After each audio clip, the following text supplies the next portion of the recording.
The whistle of the steam engine bringing railway passengers and cargo to their destinations across the prairies and parklands of central Alberta. Gone forever, or almost. That bygone era lives on in Stettler, Alberta, home of Alberta Prairie Steam Tours. The wheels begin to roll, the whistle starts to blow. All aboard the Alberta Prairie train. The party's on the track, there ain't no looking back. All aboard the Alberta Prairie train. We're taking a trip on the time machine.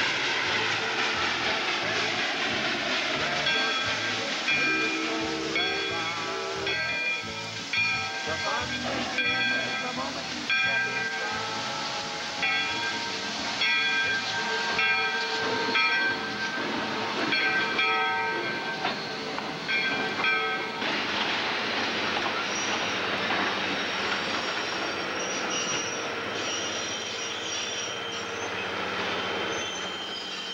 The trappers came here. The rivers were all the highways then. They did open the country with the rivers, but they couldn't haul out any produce like cattle, grain, or anything like that on them, so that was the importance of the railroad opening. Until they started building highways, and later on in years, well, the railroad was all it. It was just the most important thing there was.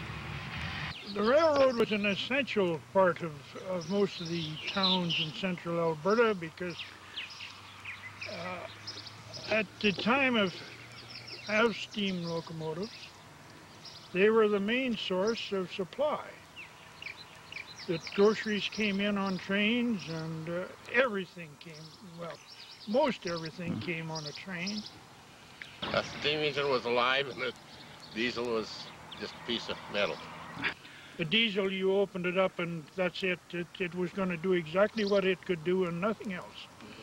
A good man running a steam locomotive could get a little more out of it than... And save a lot of work for the firemen. That's right. A lot of work different. A steam locomotive required a lot of service. It could only make probably 300 miles. And it was essential that it got greased and many things checked over. They had to be maintained all of the time. And grease was a very major thing because the steam locomotive was built so there was a lot of room between the bushings and the pins and this type of thing so that they could have a heavy grease in them. This was essential that this was done because if it wasn't done, they would get hot and you would be in trouble. This is a model of the 41 in Stettler. It's 1 1/8 to 1 1/4 to the foot and an 1/8 scale. Steam engines in their heyday would do 80, 90 miles an hour with no problem at all. They didn't break down very often. During the war, they ran across this country, hauling everything from tanks to men. And myself, I do not remember them ever having to send another engine out to bring one in. They always came in. And the older people are reliving old times. They're reliving how they traveled when there were no big highways and modern cars and whatnot. The young people, they've never ridden on a train. They don't know what a steam engine is. Even if there was a diesel passenger, there's none in the area anywhere around. So the younger generation is experiencing train travel because they've never experienced it before. Heritage is a very important thing. For people, young children, to come and ride this train, it's a real heritage thing. It's something that belongs to this country.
All aboard!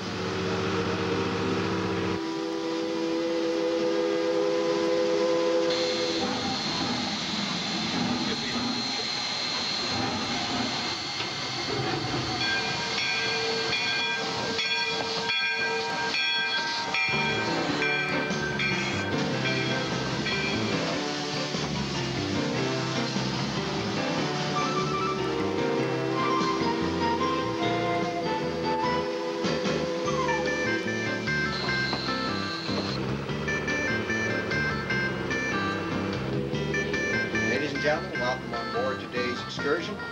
We are underway. The speeds we'll be traveling at today between 15 and 18 miles an hour. The traditional speed of the branch line used to take all day to go a distance of 50 miles. Today, of course, we'll make that distance much quicker than that because we won't be stopping every 4 to 8 miles to take on additional freight and passengers. The rail we're traveling on is 60-pound steel, very lightweight steel. Most of it was laid in 1911, 1912 as the main north-south line for the Canadian Northern Railway. And the reason it's lasted so long is because of that light weight. It tends to bend rather than break. Just to give you an idea how light this rail is, most branch lines today knock less than 85 pounds, and the main lines can run well over 200 pounds. So you can see at 60 pounds, this is very lightweight. And it tends to bend rather than break. It gives us quite a distinctive rock and roll action as we move down the track. So when you're first up and start moving about, hang on to the seats till you get used to that action. After a while, you'll find it's quite easy to move about the train.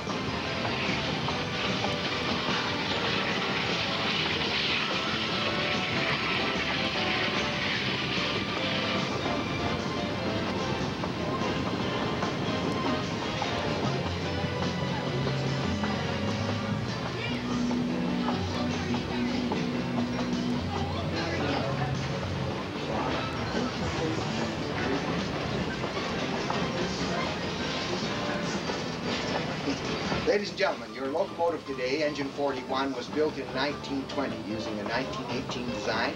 It is a Baldwin Consolidation 280. Baldwin is the maker, Consolidation is the type, 280 is the wheel configuration. There are 2 leading wheels, 8 driving wheels, and no wheels under the cab. It was converted from coal to oil in 1986, and we are currently consuming 10 gallons of fuel oil every mile and 100 gallons of water every mile.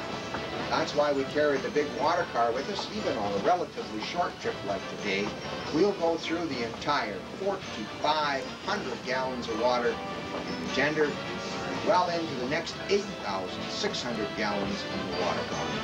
Now, when you evaporate that much water that quickly, no matter how pure it is, any foreign material in that water drops to the bottom of the boiler.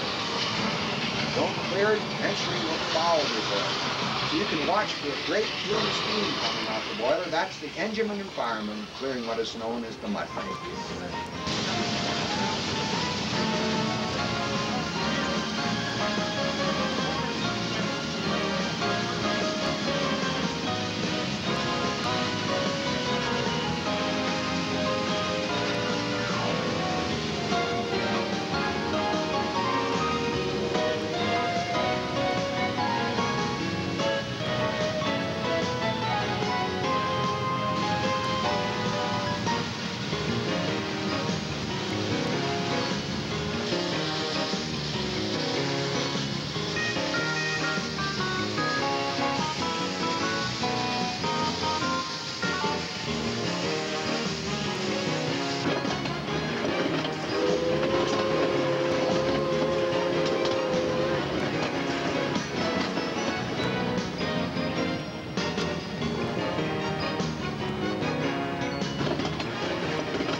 quite a serious song.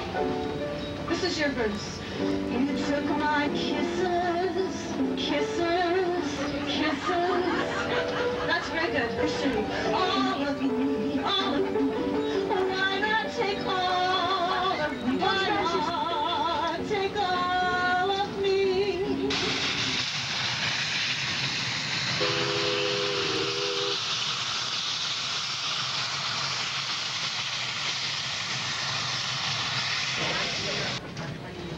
You run into my winter covered with furs, diamond rings and all those things. You can bet your life it isn't her. Well, could she love? Could she woo? Could she goo? Has anybody seen my gal?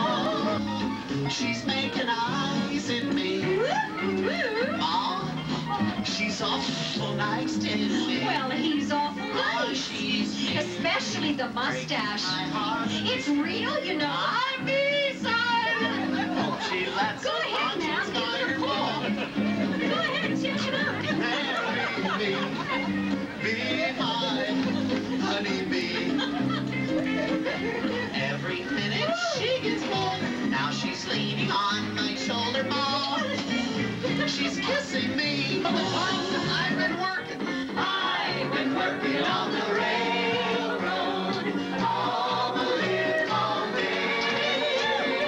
I've been working on the railroad just to pass the time away. Can't you hear the whistle blowing? It's early in the morning. Can't you hear the captain shouting?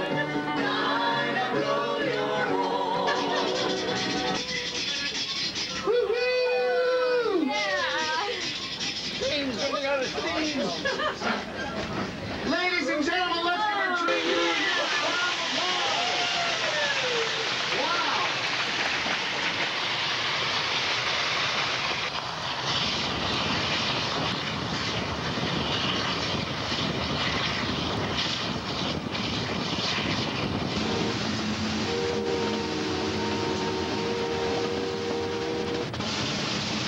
Ladies and gentlemen, the signal that you're hearing most often today is the signal for crossings.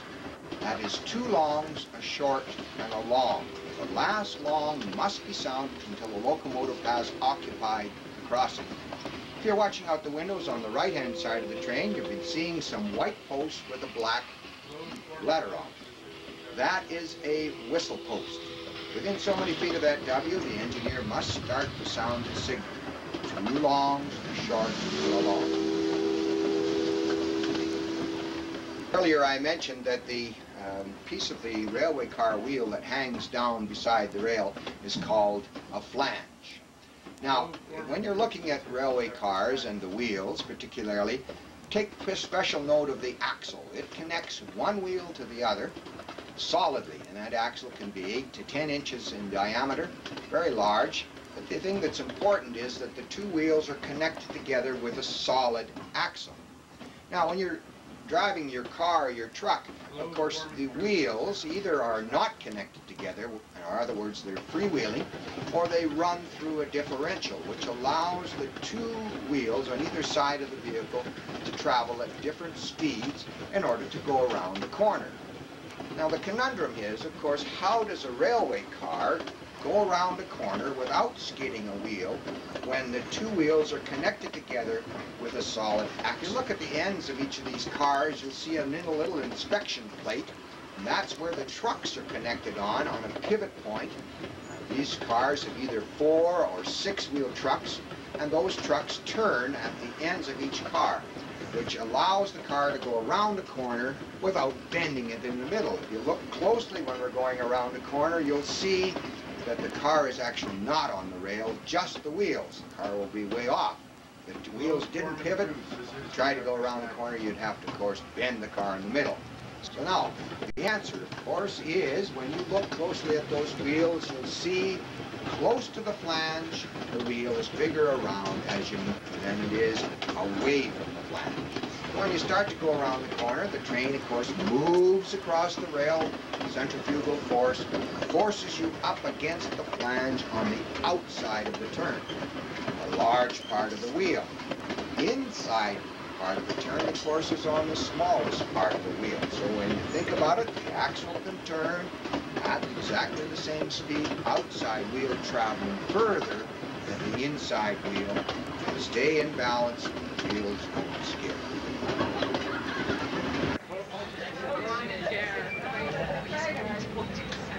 You know that person?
This particular line was built in 1911-1912, and it was built as the main north-south line for the Canadian Northern Railway.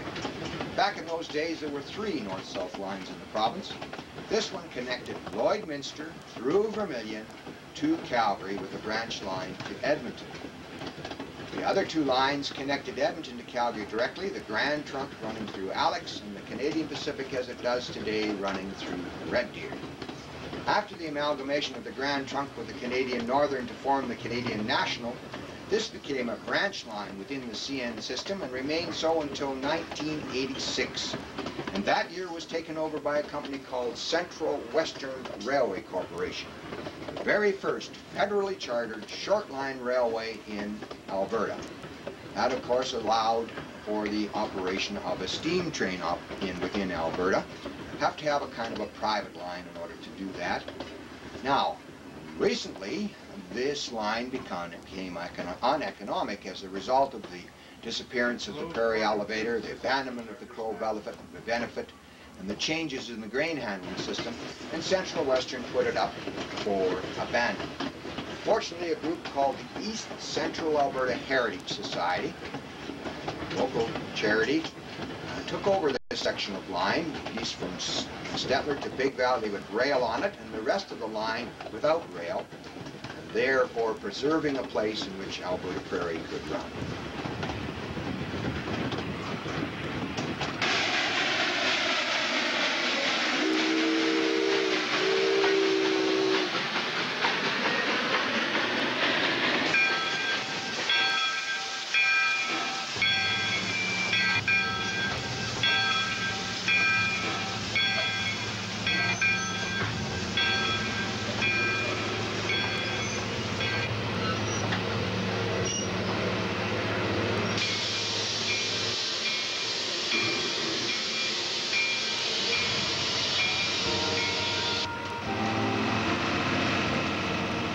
Like many of the special occasions during the Alberta Prairie season, the Red Coat excursion naturally presents a great photo op for those who admire the Mounties and love old locomotive number 41.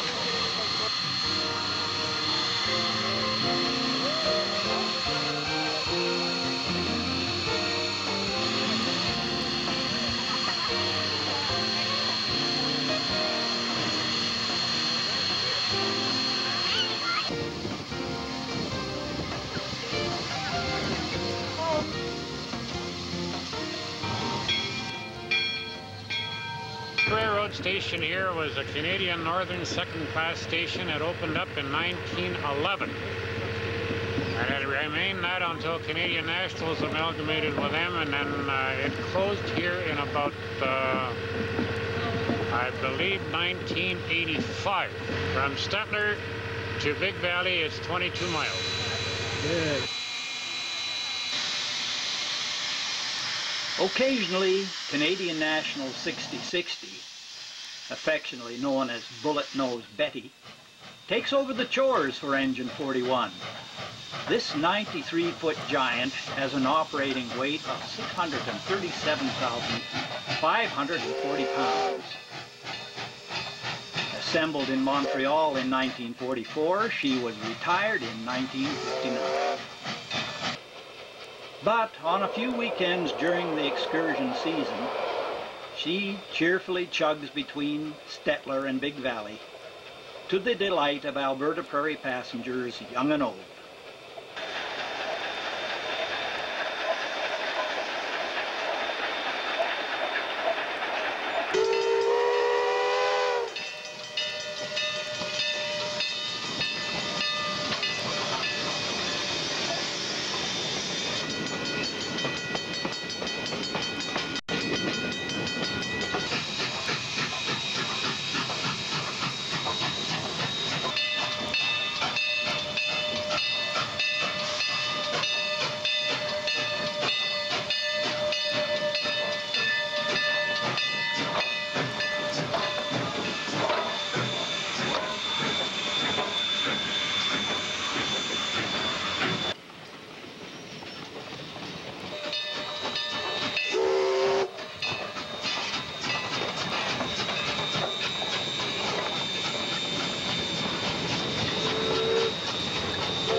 All aboard the Alberta Prairie train.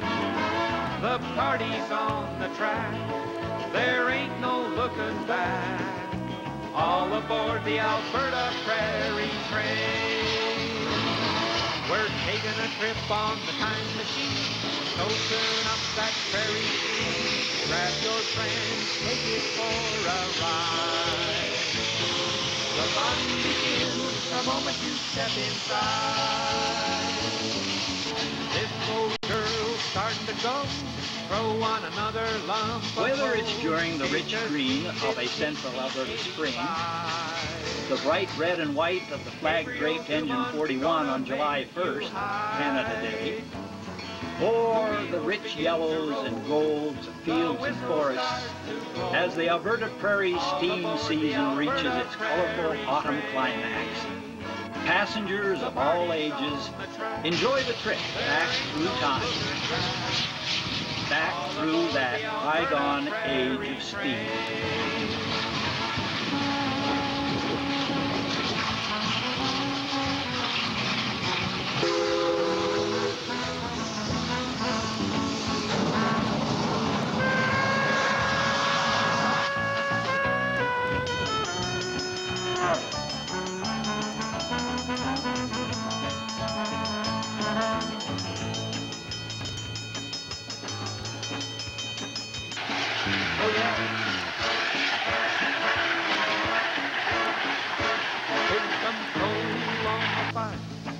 The steam's getting high, burning up the track.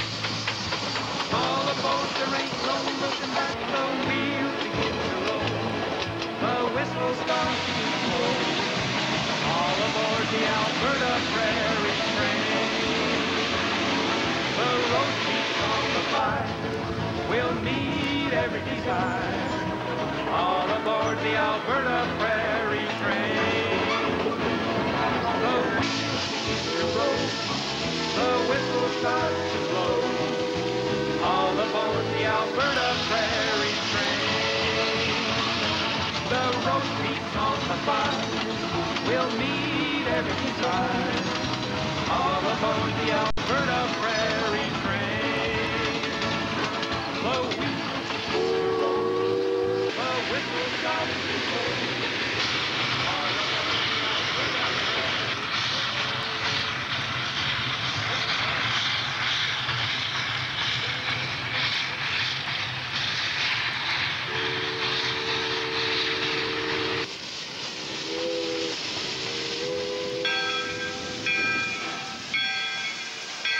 In Big Valley, visit its historic grain elevator.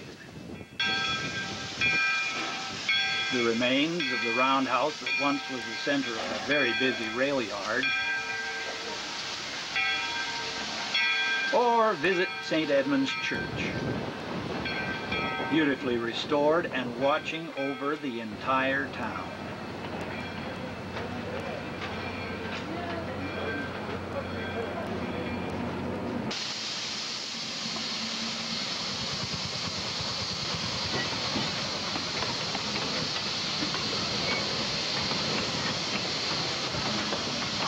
While you are enjoying a hearty beef dinner or a gourmet buffet, the train crew is busy switching the engine to the opposite end of the train, preparing for the return journey to Steckler.